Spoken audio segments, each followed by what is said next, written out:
तो फ्रेंड्स, हमारा जो चैप्टर है वो 75 से 80% कंप्लीट हो चुका है और हमने इस चैप्टर में जाना कि किस तरह से भारत को अलग अलग नामों से भी जाना जाता है, जिसमें मुख्यतः हमने 3 नाम पढ़े थे। कौन कौन से थे वो?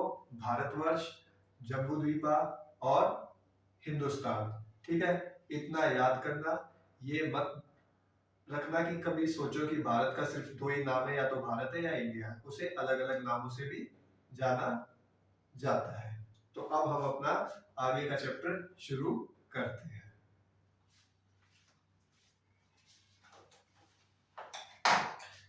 देखो, ये चाइनीज ट्रैवलर दिखाया हुआ है। ये चाइनीज ट्रैवलर का नाम जुआन जेंग है और इसे हेन ह्योन तांग सांग भी कह देते हैं। ह्योन ता सांग भी बोल देते हैं। जुआन सांग भी कहते हैं और ह्योन तांग सांग भी कहते हैं। ये जो यात्री है, चाइनीज ट्रैवलर जो है, ये हिस्ट्री में भारत की सबसे ज्यादा इंपॉर्टेंट रोल रखता है। वो कैसे, वो भी मैं बताता हूँ। देखो, ये चाइनीज ट्रैवलर चाइना से भारत में आता है।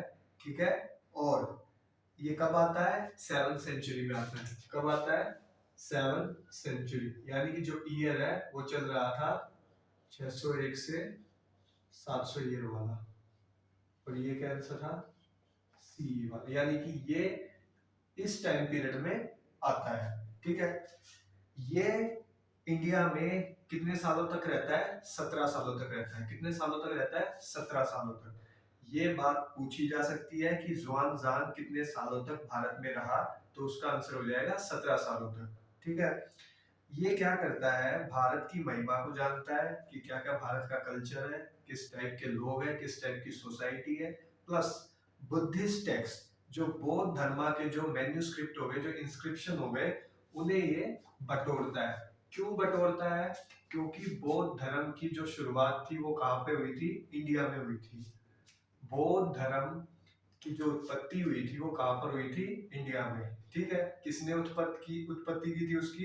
गौतम बुद्धा ने। ठीक है, धीरे धीरे ये जब 17 साल के बाद जुआन जान अपना इंडिया से संस्कृत मटेरियल को उठाकर कहाँ ले जाता है? चाइना में ले जाता है। और जो आधे अधूरे श्लोक इनके पास थे चाइना में, जो बौद्ध धर्मों में, जो ग्रंथों में आधे अधूरे श्लोक उनके पास थे, उन्हें बारीकी से पूरा कर लेता है। तो समझ में आया कि जुआन जांग इंडिया क्यों आया और फिर वहां से इंडिया से वो क्या लेकर गया।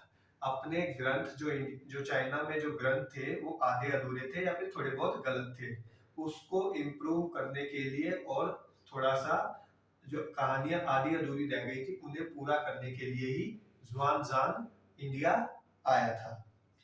ये इकलौता ही क्यों इंपॉर्टेंट रखा जाता है? क्योंकि ये आए इससे पहले भी थे, चाइनीज ट्रैवलर पहले भी आए थे। बट होता क्या है,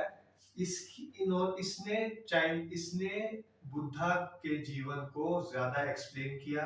प्लस इंडिया की जो सोसाइटीज है उसमें 17 सालों तक रहा। मायने रखता है, 17 सालों तक ये इंडिया में रहा और इंडिया के कल्चर को इसने अच्छे से जाना। ठीक है, उसके बाद चाइनीज वर्ड में पास्ट में इंडिया को क्या बोल देते थे? तियानजू बोलते थे। क्या बोलते थे? तियानजू।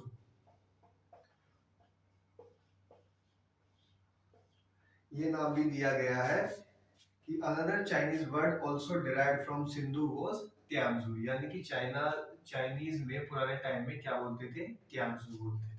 ठीक है, लेकिन अभी आज के टाइम में क्या बोलते हैं? हिंदू। क्या बोलते हैं? हिंदू।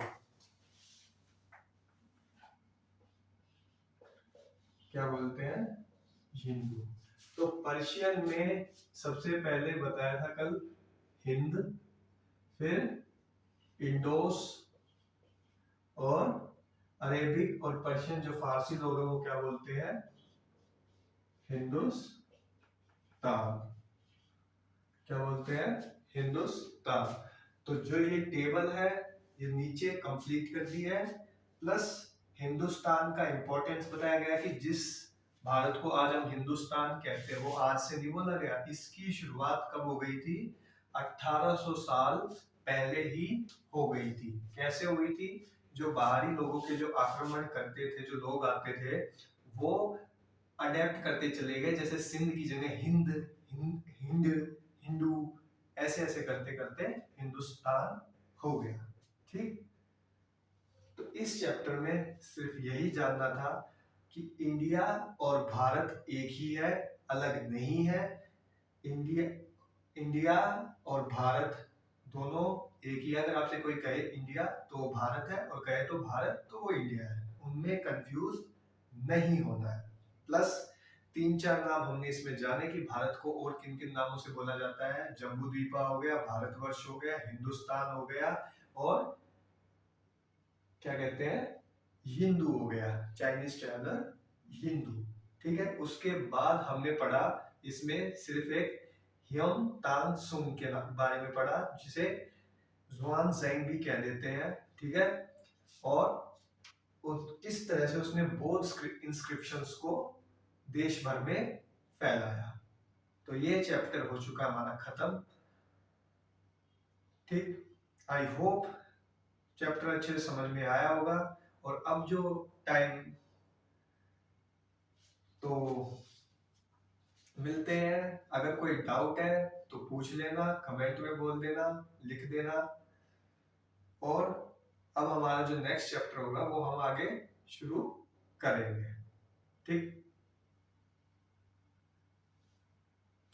और ये लिख सकते हो।